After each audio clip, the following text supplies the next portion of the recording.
everyone, welcome back to our channel IAS Talks. ഇന്ന് നമ്മൾ discuss ചെയ്യാൻ പോകുന്ന topic economics. So, let's move to the topic.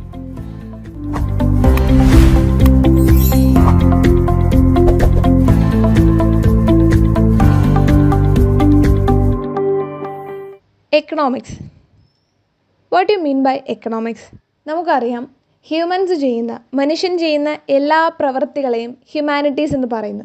So economics എന്ന് പറയുമ്പോൾ humans ചെയ്യുന്ന എല്ലാ എക്കണോമിക് ആക്ടിവിറ്റീസിനെയുമാണ് നമ്മൾ എക്കണോമിക്സ് എന്ന് പറയുന്നത്. And the next question, what you mean by economic activities? Economic activities എന്ന് പറയുന്നത് എന്താണ്? The activities where money involve. പണം ഉൾപ്പെട്ടിട്ടുള്ള എല്ലാ പ്രവൃത്തികളെയും നമ്മൾ എന്ത് പറയുന്നു? എക്കണോമിക് ആക്ടിവിറ്റീസ് എന്ന് പറയുന്നു. ഉദാഹരണത്തിന്, നമുക്കിപ്പോൾ ഒരു ജോലി കിട്ടുന്നത്, നമ്മളെന്തെങ്കിലും വസ്തുക്കൾ വാങ്ങുന്നു, വിൽക്കുന്നു, നമ്മളൊരു യാത്ര പോകുന്നു, അങ്ങനെ തുടങ്ങി. ഇവനിപ്പോൾ നമ്മൾ ക്ഷേത്രങ്ങളിലോ പള്ളികളിലോ ഇത്തരത്തിലുള്ള സ്പിരിച്വൽ സെൻറ്റേഴ്സിൽ പോകുന്നതിൽ പോലും എന്തുണ്ട്? എക്കണോമിക് ആക്ടിവിറ്റീസ് ഉണ്ട്. ഉദാഹരണത്തിന്, ഇപ്പോൾ നമ്മൾ ക്ഷേത്രത്തിലേക്ക് പോവുകയാണെങ്കിൽ അല്ലെങ്കിൽ പള്ളിയിലേക്ക് പോവുകയാണെങ്കിൽ നമ്മൾ വാഹനം ഉപയോഗിച്ചായിരിക്കും പോവുക. അതല്ലാന്നുണ്ടെങ്കിൽ നമ്മൾ നടന്നായിരിക്കും പോവുക. ആൻഡ് അവിടെ ചെന്ന് കഴിഞ്ഞ് അവിടത്തേക്കുള്ള എന്തെങ്കിലും സാധനങ്ങൾ വാങ്ങാൻ വേണ്ടിയിട്ടോ അല്ലെങ്കിൽ അത്തരത്തിലുള്ള ഓരോ പ്രവൃത്തികൾ നമ്മൾ എടുക്കുകയാണെങ്കിൽ അതിലെല്ലാം എന്തടങ്ങിയിട്ടുണ്ട്? ഈ പറയുന്ന മണി അടങ്ങിയിട്ടുണ്ട്. അതുകൊണ്ട് തന്നെയും പ്രാർത്ഥന ഒഴിച്ച് ബാക്കിയുള്ള എല്ലാ പ്രവൃത്തികളും, ഈ ഒരു പ്രോസസ്സുമായി ബന്ധപ്പെട്ട് ബാക്കിയുള്ള എല്ലാ പ്രവൃത്തികളിലും എന്തുണ്ട്? എക്കണോമിക് ആക്ടിവിറ്റീസ് ഉണ്ട്. സോ ഇതിലൂടെ നമുക്കൊരു ഐഡിയ കിട്ടി, നമ്മുടെ ഓരോ പ്രവൃത്തികളിലും എന്തടങ്ങിയിട്ടുണ്ട്? മണി അടങ്ങിയിട്ടുണ്ട്. സോ ഇതെല്ലാം എക്കണോമിക് ആക്ടിവിറ്റീസ് ആണ്. എക്കണോമിക്സ് എന്ന ടേമിന് ഒരുപാട് ഡെഫിനിഷൻസ് പറയുന്നുണ്ട്. എന്നിരുന്നാലും ഏറ്റവും കൂടുതൽ അക്സെപ്റ്റഡ് ആയിട്ടുള്ള, ഏറ്റവും കൂടുതൽ ആളുകൾ ഫോളോ ചെയ്യുന്ന രണ്ട് ഡെഫിനിഷൻ എന്ന് പറയുന്നത്, economics is a study of how societies use scarce resources to produce valuable commodities and distribute them among different people. Economics studies how individuals, firms, governments, and other organizations within our society make choices and how these choices determine a society's use of its resources. So എന്താണ് economics എന്ന് പറയുന്നത്? Economics എന്ന് പറയുന്നത് ഒരു സമൂഹം, അതായത് ഇപ്പോൾ ഒരു ഇൻഡിവിജ്വൽ ആകാം, ഒരു ഫേം ആകാം, ഒരു ഗവൺമെൻറ് ആകാം, ഒരു ഓർഗനൈസേഷൻ ആകാം. ഇത്തരത്തിലുള്ളവർ എന്ത് ചെയ്യുന്നു? നമുക്ക് സ്കേഴ്സ് ആയിട്ടുള്ള റിസോഴ്സസ്, സ്കേഴ്സ് റിസോഴ്സ് എന്ന് പറയുമ്പോൾ നമുക്ക് അവൈലബിൾ ആയിട്ടുള്ള എല്ലാ റിസോഴ്സസും, ഇവനിപ്പോൾ ഫുഡാകാം, വാട്ടർ ആകാം, അസറ്റ്സ് ആയിട്ടുള്ള ഗോൾഡ്, പ്രോപ്പർട്ടീസ്, വെഹിക്കിൾ, അങ്ങനെ തുടങ്ങി ഏതൊരു കാര്യം എടുക്കുകയാണെന്നുണ്ടെങ്കിലും, ഇപ്പോൾ നമ്മൾ കുറച്ച് വസ്ത്രങ്ങൾ വാങ്ങാമെന്ന് നോക്കുകയാണ്, എല്ലാത്തിനും ഒരു ലിമിറ്റ് ഉണ്ട്. ഒരു ലിമിറ്റ് കഴിഞ്ഞ് അപ്പുറത്തേക്ക് ഒരുപാട് നമ്മൾ വാങ്ങുകയില്ല. ഈവനിപ്പോൾ നമ്മളൊരു കാറ് വാങ്ങണം എന്ന് വിചാരിക്കുന്നു. അപ്പം സാമ്പത്തികം കൂടുതലുള്ളവർ 2-3 കാറ് വാങ്ങുമായിരിക്കും. അതല്ലെങ്കിൽ ഒരു 10 കാറ്, 20 കാർ, അല്ലെങ്കിൽ ഒരു ലിമിറ്റ് വെച്ചിട്ട് 100 കാറ് വാങ്ങി നോക്കുക. അതിനപ്പുറത്തേക്ക് നമ്മൾ പോകുമോ? ഇല്ല. സോ എല്ലാത്തിനും, ഇവനിപ്പോൾ ഫുഡ് ശേഖരിച്ച് വെക്കുന്നതിനാണെങ്കിലും വാട്ടർ ശേഖരിച്ച് വെക്കുന്നതിനാണെങ്കിലും ഗോൾഡ് നമ്മൾ പർച്ചേസ് ചെയ്യുന്നതിനാണെങ്കിലും എല്ലാ റിസോഴ്സസിനും എന്തുണ്ട്? ഒരു ലിമിറ്റ് ഉണ്ട്. അത് ലിമിറ്റിനപ്പുറത്തേക്ക് എന്ത് ചെയ്യില്ല? ഈ റിസോഴ്സ് ഒന്നും നമ്മൾ ശേഖരിച്ച് വെക്കില്ല. സോ ഇത്തരത്തിലുള്ള എല്ലാ റിസോഴ്സിനെയാണ് നമ്മൾ സ്കേഴ്സ് റിസോഴ്സ് പറയുന്നത്. അപ്പോൾ ഈ പറയുന്ന പോലെ ഇൻഡിവിജ്വൽസ്, ഫേംസ്, ഗവൺമെൻറ്റ്സ്, ഓർഗനൈസേഷൻ എല്ലാം ഇത്തരത്തിലുള്ള റിസോഴ്സിനെ ഉപയോഗിച്ചുകൊണ്ട് എങ്ങനെയാണ് പ്രൊഡക്ഷനിലേക്ക്, മറ്റുള്ള വാല്യുബിൾ ആയിട്ടുള്ള കൊമോഡിറ്റീസ് പ്രൊഡ്യൂസ് ചെയ്യുന്നത്, എങ്ങനെയാണിത് ജനങ്ങളിലേക്ക്, പീപ്പിളിലേക്ക് എന്ത് ചെയ്യുന്നത്? ഡിസ്ട്രിബ്യൂട്ട് ചെയ്യുന്നത്. ഇത്തരത്തിലുള്ള അല്ലെങ്കിൽ ഈ ഒരു വിഷയത്തെ പറ്റിയുള്ള പഠനമാണ് എന്തെന്ന് പറയുന്നത്? എക്കണോമിക്സ് എന്ന് പറയുന്നത്. അടുത്തതായി ഈ എക്കണോമിക്സിനെ തന്നെ നമുക്ക് രണ്ടായിട്ട് തിരിക്കാം: micro economy and macro economy.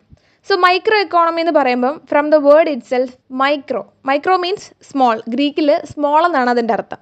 So അപ്പോൾ മാക്രോ എന്തായിരിക്കും? ബിഗ്. ആൻഡ് മൈക്രോ എക്കോണമി നമുക്കൊരു ട്രീ ആയിട്ട് കൺസിഡർ ചെയ്യാം, മാക്രോ എക്കോണമിയെ ഒരു ഫോറസ്റ്റ് ആയിട്ട്. സോ മൈക്രോ എക്കോണമി എന്ന് പറയുന്നത് എന്താണ്? വളരെ ചെറിയ കാര്യം, വളരെ ഒരു ചെറിയ ഏരിയ ആണ് അല്ലേ? ആൻഡ് മാക്രോ എന്ന് പറയുമ്പം അതിന് വിശാലത കൂടുതലാണ്. മൈക്രോ എക്കോണമിയിലേക്ക് വരുമ്പം ഒരു കൺസ്യൂമർ അല്ലെങ്കിൽ ഒരു ഇൻഡിവിജ്വലിൻ്റെ കാര്യം, ഒരു വ്യക്തിയുടെ കാര്യമാണ് നമ്മൾ പറയുന്നത്. അദ്ദേഹത്തിൻ്റെ ചോയ്സ്, അദ്ദേഹം എന്ത് വാങ്ങണം, എന്ത് വിൽക്കണം, അല്ലെങ്കിൽ അദ്ദേഹം ഏൺ ചെയ്യുന്ന ഇൻകം, വരുമാനം, ഇതിനെപ്പറ്റിയാണ് മൈക്രോയിൽ പറയുന്നത്. ആൻഡ് മാക്രോയിലേക്ക് വരുമ്പം ഒരു രാജ്യത്തെ പറ്റിയാണ്, inflation, growth of A nation, എങ്ങനെയാണ് ആ രാജ്യം വളരുന്നത്. അവിടെ അവിടെ ഒരു വലിയൊരു ഏരിയ ആണ് കവർ ചെയ്യുന്നത്. ആൻഡ് മൈക്രോയിലേക്ക് വരുമ്പം മൈക്രോ എക്കോണമി ഇവോൾവ് ആയിരിക്കുന്നത് ഒരുപാട് തിയറീസിലൂടെയാണ്. ഉദാഹരണത്തിന്, ഇപ്പോൾ നമ്മളൊരു പ്രൊഡക്ഷൻ നടത്തുകയാണ്, നമുക്കൊരു കാറിൻ്റെ പ്രൊഡക്ഷൻ എടുക്കാം. അപ്പോൾ ആ കാറിൻ്റെ ആദ്യ ഘട്ടം മുതൽ അതിനുവേണ്ടി ചിലവായ തുകയുണ്ട്. ശേഷം ആ കാർ നിർമ്മിച്ച് നമ്മൾ വിപണിയിലേക്ക് ഒരു കസ്റ്റമറിന് നമ്മൾ എന്ത് ചെയ്യും, ഒരു സെല്ലിങ്ങിലേക്ക് വരുമ്പം ആ കാറിന് എത്ര രൂപ ഈടാക്കണം എന്നുള്ളത് എന്തപേക്ഷിച്ചിരിക്കുന്നു, ആ കാറിൻ്റെ ആദ്യ ഘട്ടം മുതൽ അതിനുവേണ്ടി ചിലവായ മുഴുവൻ തുകയും നമ്മൾ എന്ത് ചെയ്യും, കാൽക്കുലേറ്റ് ചെയ്യും. അല്ലെങ്കിൽ അത്തരത്തിലൊരു മൂവ് ആയിരിക്കും നമ്മൾ അതിൽ നടത്തുക. അതേപോലെ ഓരോ വസ്തുവും എന്ത് പ്രൊഡക്ഷൻ നടത്തുവാണെങ്കിലും അതിൻ്റെ കോസ്റ്റ് ഓഫ് പ്രൊഡക്ഷൻ എടുക്കും. പല പല ഘട്ടങ്ങളിൽ അതിന് എത്ര രൂപ ചിലവായി, എത്രയായിരുന്നു അതിൻ്റെ പിന്നിലുണ്ടായ എക്സ്പെൻസ്. അപ്പോൾ ഇത്തരത്തിലുള്ള പല പല ചോദ്യങ്ങൾ വന്നതിലൂടെയാണ് എന്ത് ചെയ്യുന്നത്, മൈക്രോ എക്കോണമി ഇവോൾവ് ആകുന്നത്.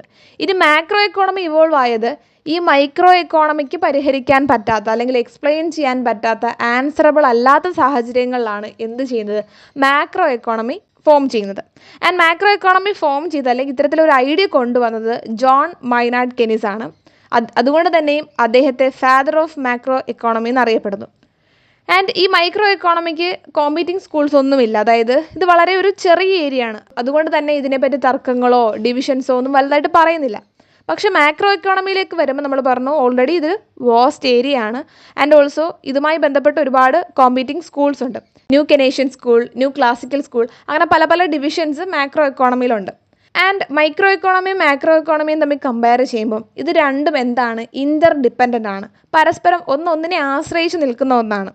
ആൻഡ് കോംപ്ലിമെൻ്ററി ആണ്. അതേപോലെ തന്നെ ഒരുപാട് ഓവർലാപ്പിംഗ് ഇഷ്യൂസ് ഉണ്ട്. മൈക്രോ എക്കോണമിയിൽ എന്തെങ്കിലും ഒരു എഫക്റ്റ് വന്നു കഴിഞ്ഞാൽ അത് മാക്രോ എക്കോണമിയെ ബാധിക്കും, തിരിച്ചും അതേപോലെ തന്നെ. ഉദാഹരണത്തിന് ഇൻഫ്ലേഷനിൽ ഒരു വർധനവ് വരികയാണ് ഒരു രാജ്യത്ത്. അങ്ങനെയാണെങ്കിൽ എന്ത് സംഭവിക്കുന്നു, സാധനങ്ങൾക്കെല്ലാം ഒരുവിധപ്പെട്ട എല്ലാ റോ മെറ്റീരിയൽസിനും വില വർദ്ധിക്കുകയാണ്. വില വർദ്ധിക്കുന്ന സാഹചര്യത്തിൽ നമ്മൾ കൺസ്യൂമേഴ്സ് എന്ത് ചെയ്യണം, നമ്മളുടെ കയ്യിൽ നിന്നും നമ്മൾ ചിലവാക്കുന്ന തുക എന്ത് ചെയ്യുന്നു, വർദ്ധിക്കുന്നു.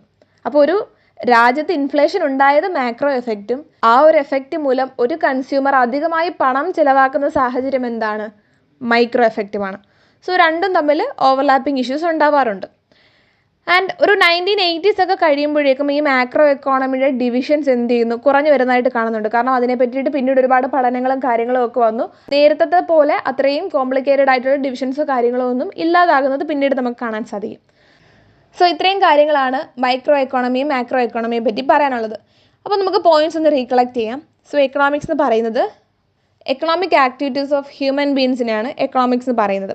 ആൻഡ് എക്കണോമിക് ആക്ടിവിറ്റീസ് എന്ന് പറയുന്നത് the activities where money involve, പണം ഉൾപ്പെട്ടിട്ടുള്ള എല്ലാ പ്രവൃത്തികളെയും, മനുഷ്യൻ്റെ എല്ലാ പ്രവൃത്തികളെയും എക്കണോമിക് ആക്ടിവിറ്റീസ് എന്ന് പറയുന്നു. ആൻഡ് എക്കണോമിക്സിൻ്റെ ഡെഫിനേഷൻ എന്ന് പറയുന്നത് it is a study of how societies use scarce resources to produce valuable commodities and distribute them among different people. Economic studies how individuals, firms, governments and other organizations within our society make choices and how these choices determine a society's use of its resources. അതായത് ഒരു society അല്ലെങ്കിൽ ഒരു individual, ഒരു firm, ഒരു government, ഒരു organisation എങ്ങനെയാണ് നമുക്ക് available ആയിട്ടുള്ള ഈ സ്കേഴ്സ് റിസോഴ്സ് ഉപയോഗിച്ചുകൊണ്ട് പ്രൊഡക്ഷനിലേക്കും ഡിസ്ട്രിബ്യൂഷനിലേക്കും ഒക്കെ എത്തുന്നത്. അപ്പോൾ അതിനെ പറ്റിയിട്ടുള്ള പഠനമാണ് economics. And then micro economy, macro economy, രണ്ട് ഡിവിഷൻ ഉണ്ട്. മൈക്രോ എക്കോണമി എന്ന് പറയുമ്പോൾ ഒരു ട്രീ ആയിട്ട് കൺസിഡർ ചെയ്യുക, മാക്രോ എക്കോണമി ഒരു ഫോറസ്റ്റ്. മൈക്രോ എക്കോണമിയിൽ കൺസ്യൂമർ ചോയ്സ് ആണ്, എങ്ങനെയാണ് ഇൻകം ഏൺ ചെയ്യുന്നത് എന്നുള്ള കാര്യങ്ങൾ പറയുന്നു. മാക്രോ എക്കോണമിയിലേക്ക് ഒരു രാജ്യത്തിൻ്റെ ഒരു ഗ്രോത്ത് ഓഫ് നേഷൻ, ഇൻഫ്ലേഷൻ, ഒരു രാജ്യത്തെ പറ്റിയാണ് അവിടെ പറയുന്നത്. മൈക്രോ എക്കോണമി ഒരുപാട് തിയറീസിലൂടെ ഇവോൾവ് ആയ ഒന്നാണ്. ആൻഡ് മാക്രോ എന്ന് പറയുന്നത് മൈക്രോ എക്കോണമിക്ക് പരിഹരിക്കാൻ പറ്റാത്ത സിറ്റുവേഷൻസ്, പരിഹരിക്കാൻ പറ്റാത്ത അല്ലെങ്കിൽ എക്സ്പ്ലെയിൻ ചെയ്യാൻ പറ്റാത്ത തിയറീസ് ഉണ്ടായ സാഹചര്യത്തിലാണ് മാക്രോ ഇവോൾവ് ചെയ്യുന്നത്. ആൻഡ് മൈക്രോ എക്കോണമിക്ക് കോമ്പീറ്റിംഗ് സ്കൂൾസ് ഒന്നുമില്ല. മാക്രോയ്ക്ക് ന്യൂ കെനേഷ്യൻ, ന്യൂ ക്ലാസിക്കൽ, ഇങ്ങനെ രണ്ട് സ്കൂൾസ് പറയുന്നുണ്ട്. ആൻഡ് ഓൾസോ ഒരുപാട് ഡെഫിനിഷൻസ് ഉണ്ട്. ജോൺ മെയ്നാർഡ് കെയ്ൻസ് ആണ് മാക്രോ എക്കോണമിയുടെ പിതാവ്. അദ്ദേഹമാണ് മാക്രോ എക്കോണമി എന്നൊരു ഐഡിയ കൊണ്ടുവന്നത്. And also micro economy macro എക്കോണമിയും ഇൻ്റർഡിപ്പെൻഡൻ്റ് ആണ്, കോംപ്ലിമെൻ്ററി ആണ്, ഓവർലാപ്പിംഗ് ഇഷ്യൂസ് ഉണ്ട്. 1980s ശേഷം മാക്രോ എക്കോണമിയുടെ ഡിവിഷൻസ് എന്ത് ചെയ്യുന്നുണ്ട്, കുറയുന്നുണ്ട്. So that's all about economics. Stay tuned to this channel for more videos.